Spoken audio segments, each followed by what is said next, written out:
خاتون جنت رضی اللہ تعالی عنہ جسے نبی پاک صلی اللہ علیہ وسلم نے اپنی جگر کا ٹکڑا فرمایا، آپ کی خوشی میں سرکار کی خوشی اور آپ کی ناراضگی میں سرکار کی ناراضگی، آپ کی تکلیف میں سرکار کی تکلیف ہے، آپ کی راحت میں سرکار کی راحت ہے۔ اور پھر یہ خصوصیت ہے خاتون جنت بی بی فاطمہ رضی اللہ تعالی عنہ کی کہ بیٹی سے نبی پاک صلی اللہ علیہ وسلم کا نسب چلا کہ کیا بات رضا اس چمنستان کرم کی، زہرا ہے کلی جس میں حسین اور حسن پھول۔ نبی پاک صلی اللہ علیہ وسلم کے دنیا سے پردہ فرمانے کے بعد کسی نے آپ کو مسکراتے نہیں دیکھا، سوائے اس وقت جب آپ کے جنازے کے لیے تیار کیا گیا، جس میں انتقال کے بعد جسم کو رکھتے ہیں، اور اس کا جو پردے کا جو اہتمام کیا گیا کہ کسی غیر مرد کی نظر بھی کفن مبارک پر نہ پڑے، تو بس وہ ایک کہ میں انشاءاللہ دنیا سے جاتے ہوئے بھی میرا پردہ سلامت رہے گا۔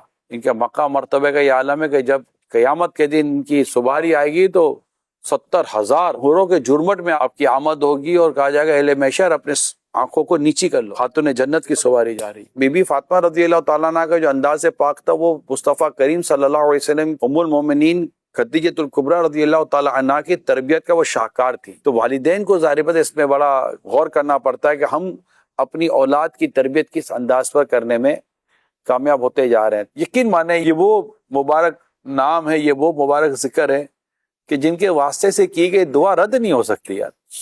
خود خاتون جنت رضی اللہ تعالی عنہ کی عادت کریمہ تھی، کثرت سے دعائیں کرتی تھی، اور آپ کی دعاؤں میں زیادہ تر دعائیں امت کے لیے ہوتی تھی، آپ اپنے لیے کم اور دوسروں کے لیے زیادہ کرتی تھی۔ کئی مرتبہ میں ترغیب دلاتا ہوں سوشل میڈیا پر کہ جمعہ کی جو آخری گھڑیاں ہوتی ہیں وہ قبولیت دعا کی گھڑی ہوتی ہے، تو جب سورج غروب ہونے والا ہوتا تو خاتون جنت رضی اللہ تعالیٰ عنہ اپنے ہاتھ اٹھا دیتی دعا کے لیے، اور وہ قبولیت دعا کا وقت ہے۔ جو نیک اور جائز اور عمدہ کام کی نیت، ارادے، یا اس پر کوئی مشورے یا اس پر کوئی گفتگو جمعے کو عصر و مغرب کے درمیان کی، یقین مانے اللہ پاک ایسی غیبی مدد کرتا ہے کہ وہ ہوتا چلا جاتا ہے۔ اور کہوں کہ اگر آنن فنن ہو جائے تو شاید یہ بھی غلط نہ ہو۔ راوی کہتے ہیں کہ میں نے دیکھا کہ خاتون جنت رضی اللہ تعالیٰ عنہ اپنے شہزادوں کو سلا رہی تھی، اور سلاتے سلاتے پنکھا جل رہی تھی۔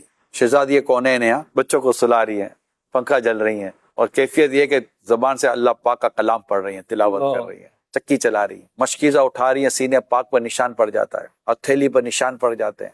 کتابوں میں لکھا ہے کہ جھاڑو دے رہی تھی، کیا مطلب کہ بس کیا شان ہے۔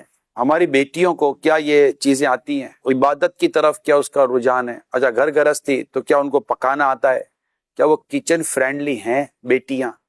اب میں بیٹیاں آپ سے بھی عرض کرتا ہوں، یہ میں کیوں کہہ رہا ہوں، آپ بچیاں ہو نا، آپ نے ایک دن شادی ہو کر رخصت ہونا ہے، مرد کی رخصت نہیں ہوتی، رخصتی بیٹی کی ہوتی ہے۔ تب جہاں آپ جاؤ گی تو وہاں پر آپ جا کے سیکھو گی یا سیکھ کر جانا چاہتی ہو؟ اگر وہاں جا کر سیکھو گی تو بہت آزمائش ہو جائے گی، باتیں سننی پڑیں گی، اگر سننی پڑی تو جیسا گھر۔ تو ہوتا یہ ہے کہ بیٹیوں کو خود ہی سیکھ کر جانا ہوتا ہے۔ تو اگر انشاءاللہ میری اسلامی بہنوں، میری بچیوں کو اگر یہ تربیت ہو گئی، میں آپ کو اللہ پاک کی رحمت پہ نظر رکھتا ہوں، انشاءاللہ شادی کے بعد اللہ نے چاہا تو آپ کی عزت ہوگی، آپ کا شوہر آپ کی عزت کرے گا، آپ کے سسرال میں آپ کی عزت ہوگی۔